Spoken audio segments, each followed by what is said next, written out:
સુરેન્દ્રનગર શહેરમાં છેલ્લા કેટલાક મહિનાઓથી પીએનજી ગેસના બિલ સમયસર ન મળતા સ્થાનિકો ગ્રાહકોમાં ભારે આક્રોશ જોવા મળી રહ્યો છે। અનેક વિસ્તારોમાં લોકોને નિયમિત બિલ ન મળવાના કારણે દંડની ચિંતા સાથે મુશ્કેલીનો સામનો કરવો પડી રહ્યો છે। તો આ અંગે ગુજરાત ગેસ કંપનીના કર્મચારીઓએ સ્પષ્ટતા કરી છે કે બિલિંગ એજન્સીના નવા કોન્ટ્રાક્ટને કારણે આ પરિસ્થિતિ ઊભી થઈ છે।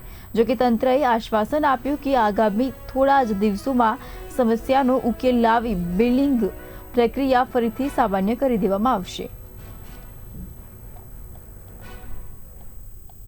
8 મહિને ગેસનું બિલ આવ્યું તો 8 મહિનાના પેમેન્ટ કેટલું થાય?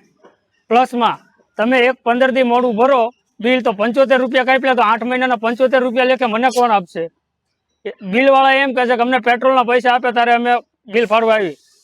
મેં તો આનો રસ્તો શું? તો એમને એમ કીધું કે તમે સીએનજી પંપે જાઓ। સીએનજી પંપે આવું તો મને પેટ્રોલના પૈસા કોણ આપશે?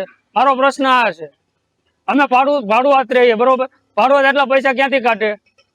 એમને કાપવામાં 15 દિવસ નથી લાગતા, એમને 8 મહિના બિલ દેવામાં લાગે।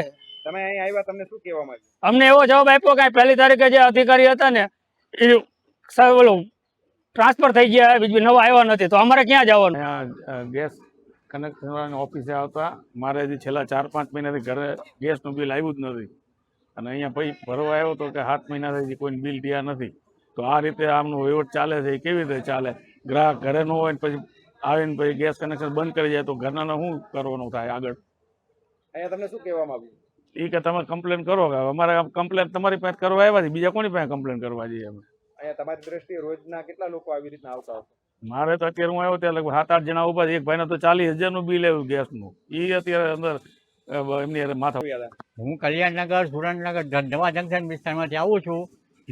ગેસ બિલની અનિયમિતતા 12 મહિનાથી 3 મહિને કોઈ વાર 3.5 મહિના પણ આવે છે, એટલે એ રેગ્યુલર કરવા માટે અમારે અહીં આટા ખાવા પડે છે। તો જે રતનપર, જોરાવનગર અને સુરેન્દ્રનગરથી જંકશનથી આવતા અમારે 100 રૂપિયા રિક્ષા ભાડું થાય છે। તો એના માટે કંઈક યોગ્ય કરવું જોઈએ। ગવર્મેન્ટે કંઈક તાત્કાલિક પગલાં લેવા જોઈએ। દર 2 મહિને જેમના નિયમ મુજબ તમારા જીએસપીસીના બિલ આવવું જોઈએ, તેથી ગ્રાહક રેગ્યુલર ભરી શકે। નહીં કે વધારે બિલ આવે તો પછી ગ્રાહકને ભરવાની તકલીફ